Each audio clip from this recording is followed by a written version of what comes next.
Hello, fellow psychology students. My name is Julia Kwasnicki-Bowman. For my psychology project, I chose the topic of child abuse and create a podcast on the different types of child abuse, including sexual abuse, physical abuse, emotional abuse, and neglect, as well as the signs of each type of abuse, the effects, and how a child abuse can affect an individual as they become an adult. I also included how the listener of my podcast can help children who are abused by donating to various organizations and charities. My podcast opens up with the reason why I chose child abuse to discuss in my podcast. I shared that it is important to me because children all over the world are affected by abuse every day. Everyone should be educated on how to identify if a child is being abused by knowing the signs of each abuse to potentially help save a child's life. Next, I will transition into the topic of how child abuse is such a large issue in the United States, as thousands of kids are affected by child abuse a year.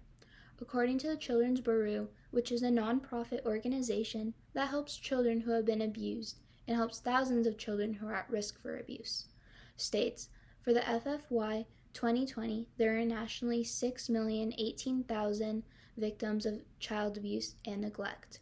Although this only gives us an estimated amount of how many children are abused in 2020, as there are many unreported cases of child abuse. Now that I have given a brief introduction of why I chose the topic and what a large issue child abuse is, I will be moving on to explain each type of abuse, starting with physical abuse. Physical abuse is when a parent or caregiver brings physical harm to a child, which, while the type of physical abuse can vary, the effects can lead to red marks, welts, bruises, or broken bones. Unfortunately, some children have died to extreme physical abuse. Sometimes people can see these signs on children, although some children are forced to cover up any evidence of the abuse. It does not only leave a physical mark on the child, but alters their behavior and mental processes. According to the evaluation of suspected child physical abuse, Dr. Cindy Christian, who is a professor of the pediatrics at the Children's Hospital of Philadelphia, states, victims of physical abuse in childhood are at risk for developing a variety of behavioral problems, including conduct disorders, physically aggressive behaviors, depression, poor academic performances, and decreased cognitive functioning. Now, the next type of abuse, which is sexual, where a child is used in any sexual way. Sexual abuse is not only done by rape or touching the body parts of another person. It can also include watching a child get dressed/undressed or forcing a child to watch pornography. According to the Raising Children Network an Australian parenting website that provides parents with information on how to raise children, sexual abuse can cause both physical and behavioral changes in a child. Some children may have discharge from their penis or vagina, an STI, touch their genitals quite often, wetting their beds or pants, having nightmares, being scared to be alone with another person, or know sexually inappropriate language at a young age. Like other abuses, child sexual abuse can cause anxiety, depression, relationship problems, as well as eating disorders and high-risk sexual behaviors. It comes to a shock for many people, including myself, that most sexual abuse comes from a family member or someone a child personally knows. The next abuse explained is neglect. This is when a parent or caregiver fails to meet a child's basic needs, such as providing clothes, food, showers, medical treatment, such as visits to the doctor or dentist, and sending them to school, as well as stimulating their growth with toys and helping them learn how to read with books. Child neglect also includes emotional neglect, when a parent or caregiver fails to meet a child's emotional needs, such as love, comfort, attention, or affection. Parents or caregivers are vital in a child's life because everything they learn from the moment of birth comes from their parents. According to a journal article from the U.S. National Library of Medicine, and all writers with professional degrees state, neglect is the most prevalent form of child maltreatment in the United States and has been associated with negative social, behavioral, and cognitive consequences. Children who are neglected can have lower IQ scores and struggle to learn basic concepts in school, as well as have weak language/communication skills. They are prone to acting out, such as using drugs, running away from home, or being in dangerous relationships, whereas others may have trust issues with people and feel as if they cannot create a bond.